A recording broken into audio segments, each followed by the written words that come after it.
Sorry ma'am, আমি বুঝতে পারি নাই। প্রিমিস তাদের কোম্পানির একটি মিটিং এ জয়েন করার জন্য ঢাকা শহরের সবচেয়ে বড় একটি হোটেলে আসে। আর সেই হোটেলে ওঠার জন্য সে লিফটের মধ্যে প্রবেশ করে। আর সেই লিফটের ভিতরে ছিল একটি সুন্দরী মেয়ে। প্রিমিস মেয়েটির দিকে হাঁ করে তাকিয়েছিল। এরপর মেয়েটি প্রিমিসকে একবার ধমকও দিয়েছে, কিন্তু প্রিমিস আবারও মেয়েটির দিকে তাকায়। এরপর মেয়েটি প্রিমিসকে বলে, এই আপনি কি কোনোদিন মেয়ে দেখেন নাই? এইভাবে তাকায় রয়েছেন কেন? কি আজব, কোথা থেকে যে আসে এগুলা? ম্যাম সরি, আমাকে ভুল বুঝবেন না, দয়া করে আমাকে মাফ করবেন।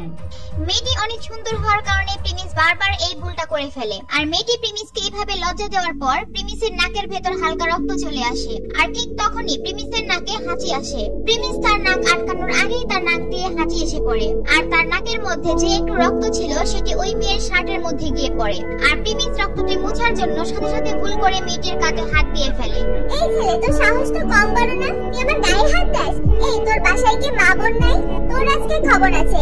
এরপর মেয়েটি চিল্লাইতে চিল্লাইতে লিফট থেকে বের হয়ে যায়। আর সাথে সাথে প্রিমিসও বের হয়ে যায়। ম্যাম বুঝার চেষ্টা করেন, আমি এটা ইচ্ছা করে করি নাই, আমার ভুল করে হয়ে গেছে। আমি এই ধরনের ছেলেই না। ম্যাম প্লিজ দয়া করে আমাকে মাফ করবেন।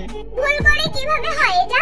আমি লিফটে ঢোকার পর থেকে দেখতেছি তুই আমার দিকে কিভাবে যেন তাকাইছিস, আর এখন কি আমার গায়ে হাত দিয়ে বলিস ভুল হয়ে গেছে? তোদের মতো ছেলেদের আমার ভালো করে চেনা আছে।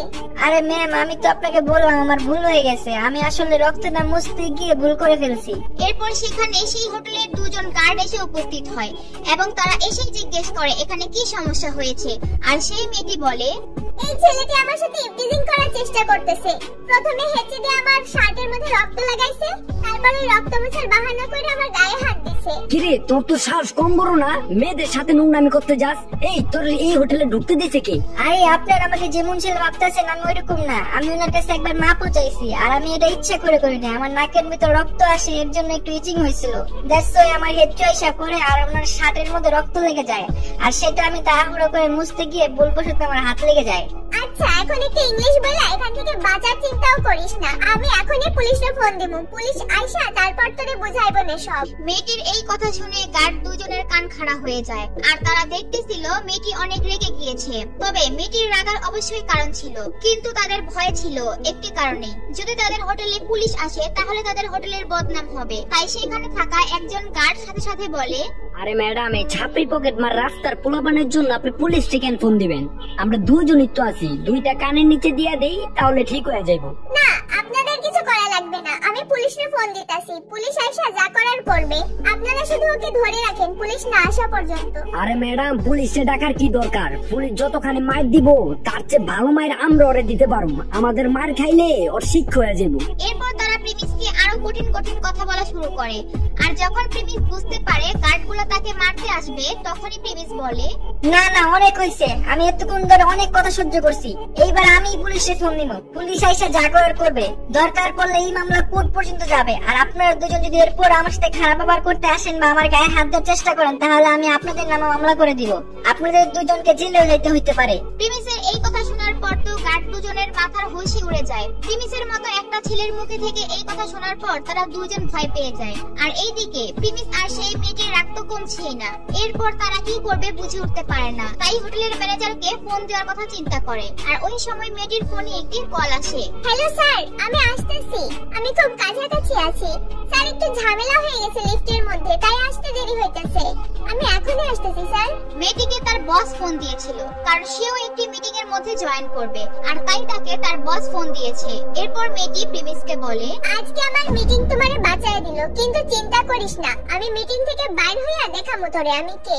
এরপর মেয়েটি তার ফোন দিয়ে প্রিমিসের একটি ছবি তোলে আর সেখান থেকে চলে যায়। আর এইদিকে প্রিমিসও তার মিটিং এ জয়েন করবে বলে সিকিউরিটি গার্ড দুইজনকে জিজ্ঞেস করে, এই 211 নাম্বার রুমটা কোন দিকে, আমাকে একটু তাড়াতাড়ি বলেন। আপনি 211 নাম্বার রুমে যাবেন? 211 নাম্বার রুমে তো বাংলাদেশের এক বড় কোম্পানির চৌধুরী গ্রুপের মিটিং আজকে, সেখানে নাকি তাদের বস আসবে। আপনি সেই রুমে যাবেন? হ্যাঁ, আমি ওই রুমেই যাব। আপনারা আমাকে বলেন রুমটা কোন দিকে। এই তো সামনে গিয়ে একটা সিঁড়ি আছে, ওইটা দিয়ে উঠে ডান দিকে রুমটাতে গেলেই হবে। আর স্যার, আমাদেরকে মাফ করবেন, আমরা আসলে বুঝতে পারি নাই। ম্যাম অনেক উত্তেজিত ছিল তো আমরা কি করব বুঝি নাই। এরপর প্রিমিস তাদেরকে ইটস ওকে বলে সেখান থেকে যেতে থাকে আর ভাবতে থাকে, একটু আগে যারা তাকে মারবে বলে হুমকি দিয়েছিল, এখন তারাই আবার তার কাছে মাফ চাচ্ছে। প্রিমিসের সাথে ঘটে যাওয়া প্রতিদিনের ঘটনা থেকে সে নতুন নতুন সবকিছু শিখতে থাকে। টাকা আর ক্ষমতা যে মানুষকে অন্ধ করে দেয়, সে এই জিনিসগুলা খুব কাছ থেকে উপলব্ধি করছিল। আর এইদিকে সেই মিটিং রুমের মধ্যে সবাই প্রিমিসের জন্য অপেক্ষা করছিল। আর সেই মিটিং রুমের গেটের সামনে দাঁড়িয়ে ছিল বারেক মিয়া। সে প্রিমিসের জন্য অপেক্ষা করছিল আর সবকিছুর খেয়াল রাখছিল। আর ঠিক সেই সময় ওই রুমের মধ্যে উপস্থিত হয় সেই মেয়েটি, যে মেয়েটির সাথে প্রিমিসের এত ঝামেলা হলো। স্যার সরি স্যার, একটু দেরি হয়ে গেল। লিফটের মধ্যে একটা বদমাইশ ছেলের জন্য লেট হয়ে গেছে স্যার। আচ্ছা, প্রেমিস চৌধুরী কি এখনো আসছে এখানে?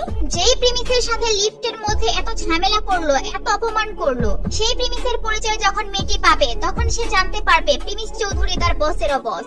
তখন কি হবে, মেয়েটি কি করবে তখন, সেগুলো জানতে চাইলে অবশ্যই সাবস্ক্রাইব করে রাখেন, নিশ্চয়ই জানাবেন। আজকের ভিডিওতে 5000 কমেন্ট আসলে পরের ভিডিওটি তাড়াতাড়ি পাবেন।